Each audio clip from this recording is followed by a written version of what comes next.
welcome back to TechLog YouTube channel. Today for this video I will be showing you how you can download and install Facebook application.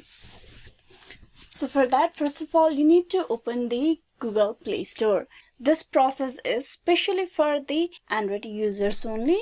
So click open the Google Play Store. Once you open the Google Play Store, you need to tap on the search bar on the top.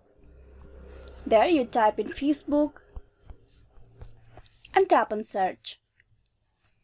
You can see the result of the Facebook on the very top. You need to tap on install just beside it and wait for the application to be fully downloaded.